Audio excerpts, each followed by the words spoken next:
여호와께 감사하라. 그는 선하시며 그 인자하심이 영원함이로다. 범사에 감사하라. 이것이 그리스도 예수 안에서 너희를 향하신 하나님의 뜻이니라. 거룩하신 하나님 아버지, 감사와 영광과 존귀와 찬양을 드립니다.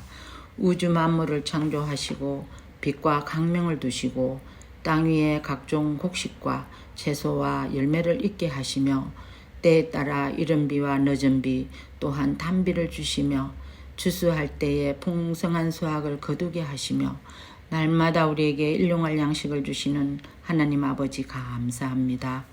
온 마음과 정성을 다하여 하나님께 추수감사 예배를 드립니다.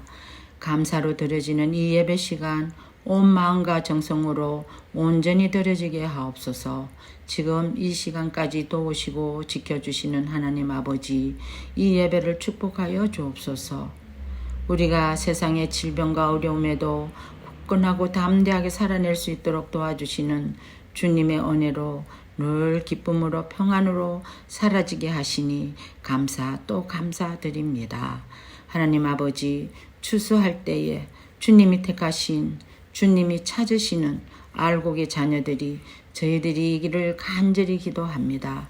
전능하신 하나님 아버지, 허락하신 풍요함으로 하나님을 경외하게 하시고 이웃들과 서로 사랑하며 용서하게 하시고 서로 나누는 기쁨의 은혜를 마음껏 누리도록 도와주시옵소서.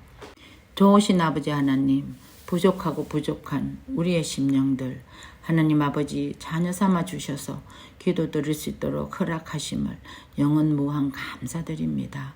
그 크신 은혜를 감사하며 순종하는 우리의 생활로 우리의 인생이 풍성한 결실을 거두게 도와주시옵소서. 하나님의 그 크신 은혜 속에서 성령님의 널 인도하심으로 우리 주 예수 그리스도의 자녀됨을 풍성히 누리도록 도와주시옵소서. 오늘도 이 시간 복음을 전하실 주님의 사랑하는 이동준 목사 영육간에 강건하게 하시사 주님께서 기뻐하시는 목자 되게 하시사 선포되어지는 거룩한 말씀을 통하여 목마른 저희들 새로운 힘으로 나누고 흘려보내는 은혜로 주옵소서. 우리에게 믿음에 믿음을 더하사 주님을 기뻐하시게 하옵소서. 하나님 아버지, 은총교회를 사랑하시니 감사드립니다. 우리 은총교회 주님을 기쁘시게 해드리는 교회로 인도하여 주옵소서. 이 시간 이후에 우리 은총교회의 새로운 한 해, 주님이 허락하실 복된 한 해, 하나님의 일꾼들을 찾는 시간이 있습니다. 하나님 아버지 함께하여 주셔서 우리 은총교회의 참 일꾼을 준비하게 하여 주시옵소서. 항상 범사에 감사드리며 이 예배의 시종을 주님 홀로 영광 받으시옵소서. 예수님의 이름으로 기도드립니다. 아멘.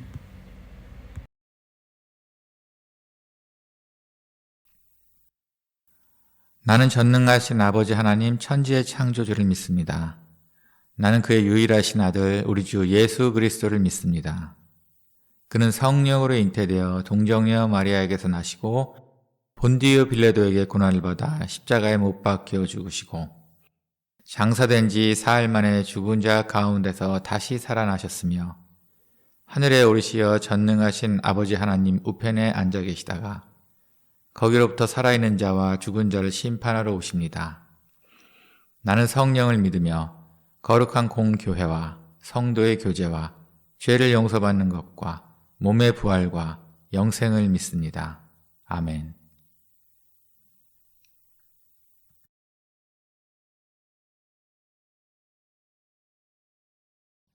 예수께서 예루살렘으로 가실 때 사마리아와 갈릴리 사이로 지나가시다가 한 마을에 들어가시니 나병 환자 10명이 예수를 만나 멀리 서서 소리를 높여 이르되 예수 선생님이여 우리를 불쌍히 여기소서 하거늘 보시고 이르시되 가서 제사장들에게 너희 몸을 보이라 하셨더니 그들이 가다가 깨끗함을 받은지라. 그 중에 한 사람이 자기가 나은 것을 보고 큰 소리로 하나님께 영광을 돌리며 돌아와 예수의 발 아래 엎드려 감사하니 그는 사마리아인이라. 예수께서 대답하여 이르시되 10사람이 다 깨끗함을 받지 아니하였느냐? 그 9은 어디 있느냐? 이 이방인 외에는 하나님께 영광을 돌리러 올 자가 없느냐 하시고 그에게 이르시되 일어나 가라. 내 믿음이 너를 구원하였느니라 하시더라.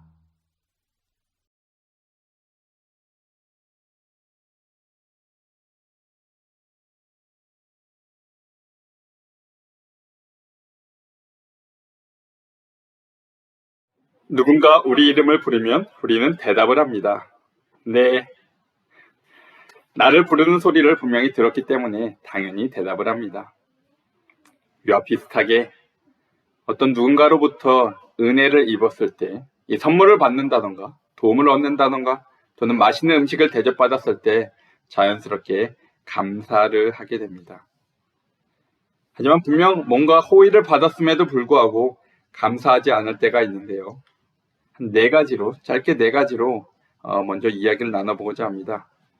첫 번째는 이 받은 호의가 그닥 별로 감흥이 없을 때입니다. 제가 우리 은총교회 학생 주혁이에게, 이 남자친구 주혁이에게 장미꽃 한 송이를 선물로 준다고 합시다. 아마 주혁이는 뭐지? 이거 왜 주시는 거지? 이거 꽃 들고 다니기 귀찮은데 라는 표정을 하면서 아마 어쩔 수 없이 받지 않을까 생각이 듭니다. 하지만 만약에 주혁이가 좋아하는 어떤 여인으로부터 꽃을 받았다면 그것은 아마 또 다른 의미가 되겠죠. 확실히 이 감사는 이 주는 사람에 대한 이 받는 사람의 인식과도 관련이 있는 것 같습니다. 두 번째는 그 호의에 너무 익숙해져서 별로 감흥이 없을 때입니다. 매일매일 어머니가 도시락을 싸주시죠. 이 도시락을 보면 매번 감사하다고 인사를 드리나요? 저는 안 그랬던 것 같습니다. 오히려 이 반찬이 이게 뭐냐고 이 불평을 하고 있지는 않은지요. 또는 나만 받는 게 아닐 때입니다. 이 선교지에서 종종 일어나기도 하는데요. 이 식료품을 나눠줄 때 동네 사람 모두가 다 받게 됩니다. 그러다 보니까 종종 찾아와 감사하다고 인사하는 사람도 있지만 많은 사람들이 감사를 하지 않습니다. 어떻게 하나 더 받을 수 있을까 고민하는 사람도 있고, 내 거 좀 이상한 것 같아 속상해하는 사람도 있고, 아무 생각 없이 그냥 받아가는 사람들도 많습니다. 이 군중 속에 머물 때, 무리 가운데 있을 때 우리는 어떤 책임감 있는 행동보다는 이 마음이 편한 대로 이렇게 흘러가게 됩니다. 아마 그러다가 누군가 이 3-4명쯤 큰 소리로 감사합니다 라고 한다면 아마 흐름이 바뀌어 또 너도 나도 감사 인사를 하겠죠. 군중 심리입니다. 그리고 마지막 하나를 더 생각해 본다면 우리는 기쁨이 너무 커서 그 기쁨에 취해 있을 때 감사를 잊게 됩니다. 은혜를 베푼 사람이 무시될 정도로 그 기쁨이 너무 큰 것이죠. 이 아이들의 경우를 보면은 아이들에게 큰 장난감 선물을 주면은 아이들이 감사하다고 인사를 하기보다 그 장난감에 눈이 동그래져서 금방 빠져들어 그 장난감을 가지고 다른 데로 가는 것을 보게 됩니다.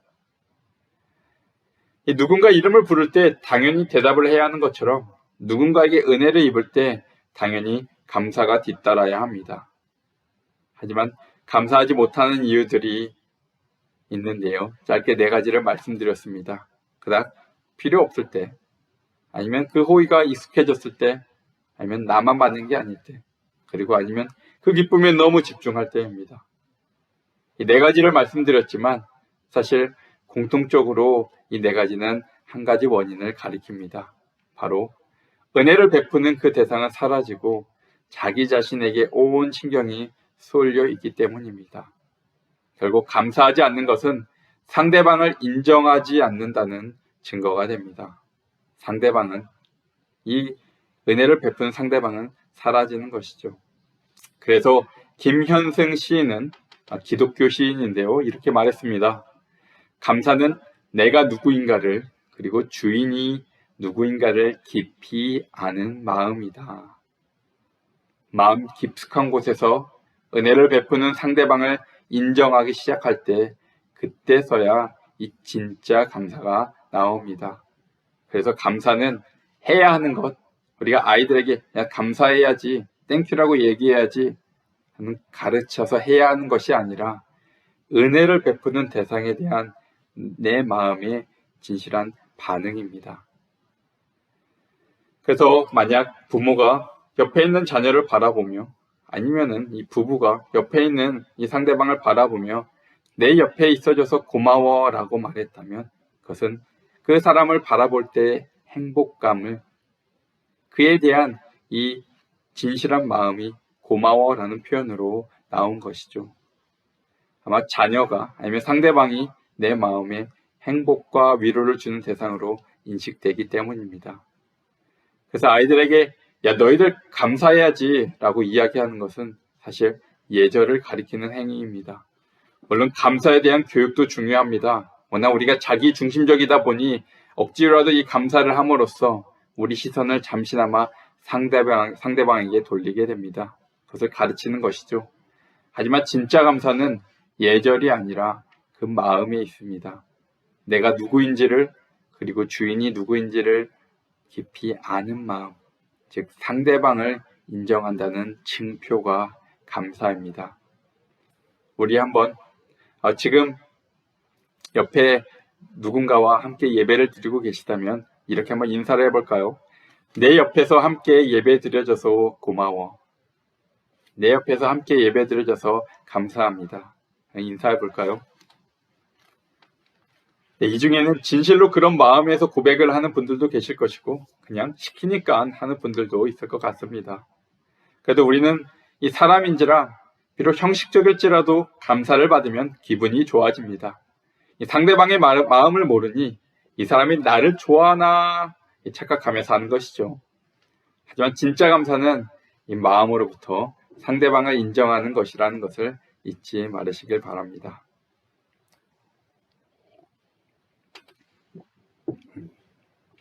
감사에 대한 이 생각을 가지고 오늘 본문 말씀으로 들어가 보기를 바랍니다.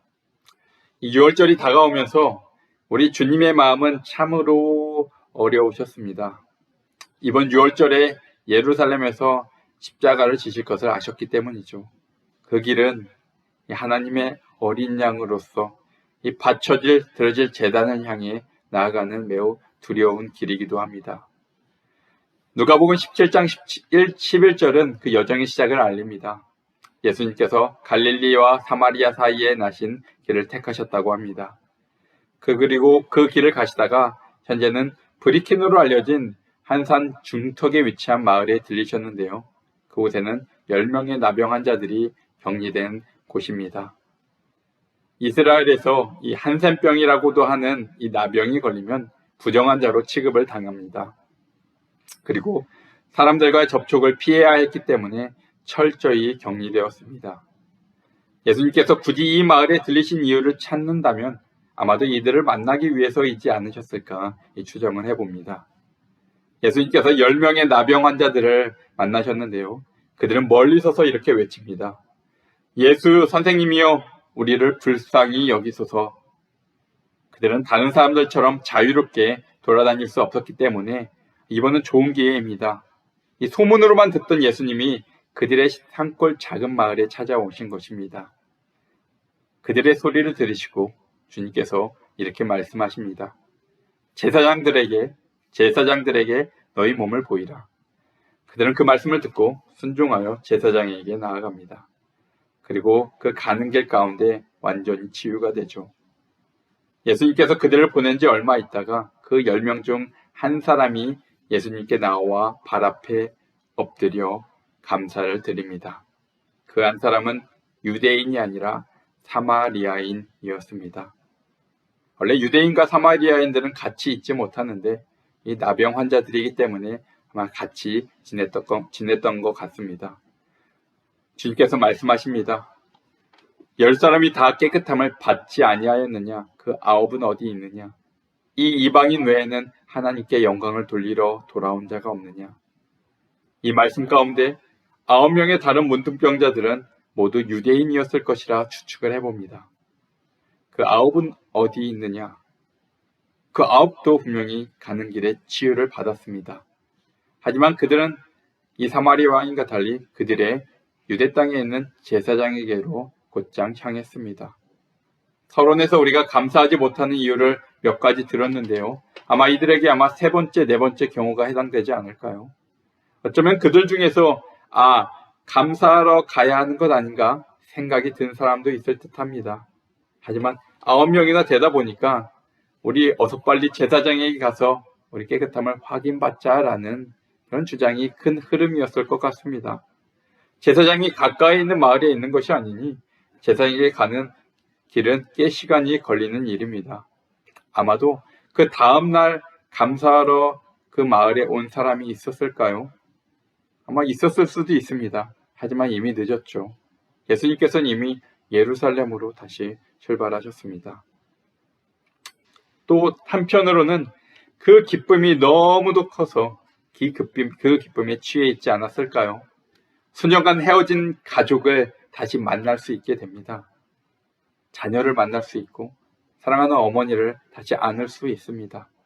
어서 빨리 그들의 가족과 함께하고 싶었을 것입니다. 빨리 그들의 깨끗함을 확인받아야 하죠. 그 자체로 그들의 삶은 큰 은혜입니다. 가족을 만날 수 있다니요.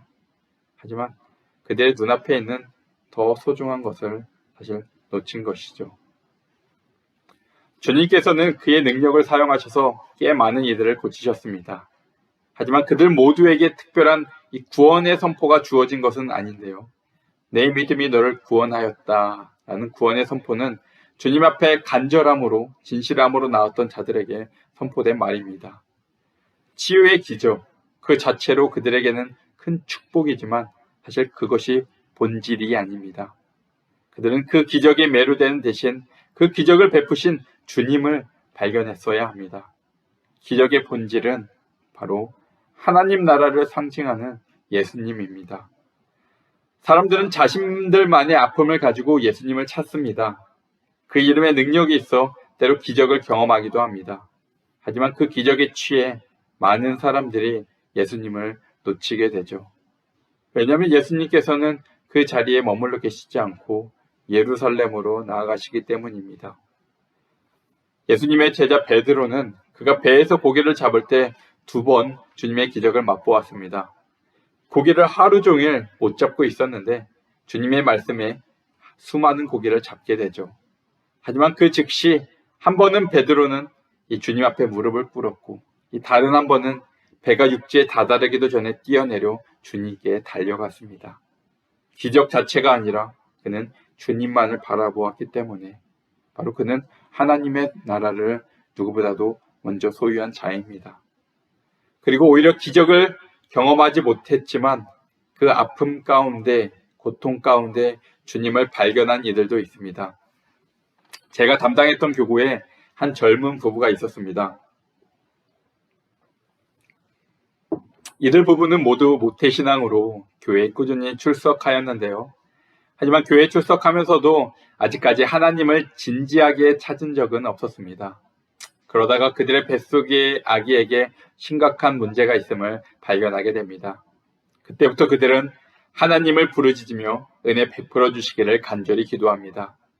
이 기적처럼 이 아기가 치유되었으면 좋았을 텐데 하지만 결국 아기는 이 부모의 품을 떠나게 됩니다. 처음에는 이 슬픔 가운데 절망하며 이 둘은 하나님을 원망하기도 하였는데요. 그 슬픔이 가시기 시작할 때 그들의 마음에 평안이 있음을 발견하게 됩니다. 그리고 이런 고백을 들었는데요. 우리 아이를 잃었지만 아이가 우리에게 커다란 선물을 주고 갔어요. 바로 하나님입니다. 우리가 하나님을 만날 수 있게 해주었어요. 어떤 이들은 기적의 기쁨에 취해 하나님을 잊었지만 어떤 이들은 고통 가운데 그들의 주님을 발견하게 됩니다. 그리고 오히려 이 부부는 감사의 기도를 하나님께 드립니다. 받은 게 없는데요. 실제적으로 받은 게 없는데 왜 감사를 드립니까? 그렇죠. 그들은 하나님을 발견했기 때문입니다. 왜냐하면 감사는 이 주인이 누구인지를 아는 깊은 마음이기 때문입니다. 기적이 본질이 아니라 이 삶에서의 축복이 본질이 아니라 바로 하나님, 그 우리 예수님이 본질입니다. 예수님 앞에 엎드려 감사를 드리는 그 이방인 나병 환자에게 예수님은 이렇게 선포하십니다. 일어나 가라, 내 믿음이 너를 구원하였느니라. 그의 마음의 진실함을 본 것이죠. 그 두 부부에게도 주님께서 이렇게 말씀하시지 않았을까요? 내 믿음이 너를 구원하였느니라. 주님에 대한 감사는 그분을 마음 깊숙한 곳에서 인정하기 시작했다는 사실을 의미합니다. 주님을 인정했다는 것은 바로 하나님의 나라가 그 마음에 임했다는 이야기이기도 합니다. 누가복음의 저자 누가는 이 사건 뒤에 바로 바리새인들의 질문을 기록하는데요. 우리 한번 같이 읽어보겠습니다. 바리새인들이 하나님의 나라가 어느 때에 임하나이까 묻거늘 예수께서 대답하여 이르시되 하나님의 나라는 볼 수 있게 임하는 것이 아니요 또 여기 있다 저기 있다고도 못하리니 하나님의 나라는 너희 안에 있느니라.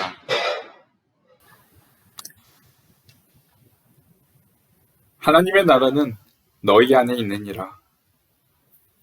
이 감사하는 마음이 뭐라고 이 누가가 한 이방인의 감사에 주목하고 있을까요? 그 이유가 바로 여기에 있습니다. 그의 감사는 바로 하나님의 나라가 그 안에 임하는 사건을 보여줍니다. 바로 예수님을 발견하는 것입니다. 오늘 우리는 추수감사주일을 기념하여 우리 하나님 앞에 나아갑니다. 여러분은 무엇을 감사드리고 계신지요? 감사는 예의상 해야만 하는 것이 아니라 우리의 깊은 마음이라고 했습니다. 여러분은 마음 가운데 하나님을 진실로 인정하고 계신지요? 여러분의 진실함 가운데 하나님의 나라가 이미 임한 줄로 믿습니다. 그리고 그 감사 가운데 우리는 예루살렘으로 나아가시는 하나님, 그 우리 주이신 예수님을 발견하게 됩니다. 진실로 하나님을 발견했는지 안 했는지는 우리의 감사가 형식적인지 아니면 진실한 감사인지는 여러분의 행동으로 삶의 모습으로 나타날 것입니다. 여러분은 우리 주님을 쫓고 계십니까? 아니면 기적의 기쁨에 취해 형식적인 감사를 하며 자신의 삶의 평안 가운데 머무르고 계십니까? 기도하겠습니다. 존귀하신 하나님 아버지, 추수감사주일을 맞이하여 우리 하나님 앞에 감사함으로 나아갑니다. 저희의 감사가 세상의 헛된 것에 대한 감사가 아니고 하나님을 발견한 것에 대한 우리 주 예수 그리스도를 발견한 것에 대한 진실한 감사가 되게 하여 주시옵소서. 그러므로 우리 삶이 이 세상의 평안을 추구하는 것이 아니고 예루살렘으로 향해 나아가시는 우리 주님을 쫓아가는 그 삶이 되도록 우리를 축복하여 주시옵소서. 감사드리며 예수님의 이름으로 기도드립니다. 아멘.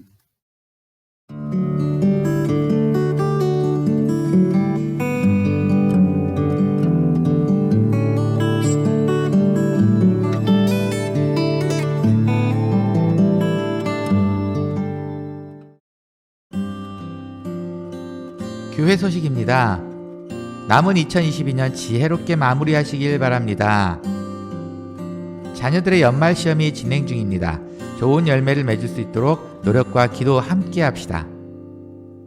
매트릭 시험을 보고 있는 학생들이 있습니다. 함께 기도 부탁드립니다. 오늘은 추수감사주일입니다. 지난 1년을 돌아보며 하나님께 감사하는 우리가 되었으면 좋겠습니다. 다음 주 27일은 전도회 총회가 있습니다. 새로운 임원들을 위해 기도 부탁드립니다. 다음 주 기도 신용숙 집사. 우리의 삶에 늘 감사가 넘치시기를 소원합니다. 드리신 예물 위해 기도하고 축도로 예배를 마치겠습니다. 존귀하신 하나님 아버지, 추수감사주일을 맞이하여 우리 하나님 앞에 나아갑니다. 우리 마음이 이 세상의 것들이 아니라 하나님께서 우리에게 허락하신 이 하나님의 나라로 인하여 기뻐하며 감사하는 저희가 되게 하여 주시옵소서. 이 예물을 우리 마음을 담아 하나님 앞에 드립니다. 이 예물을 기뻐 받아 주옵시고 이 예물이 쓰이는 곳마다 주의 사랑이, 주의 은혜가 흘러 넘치게 하여 주시옵소서.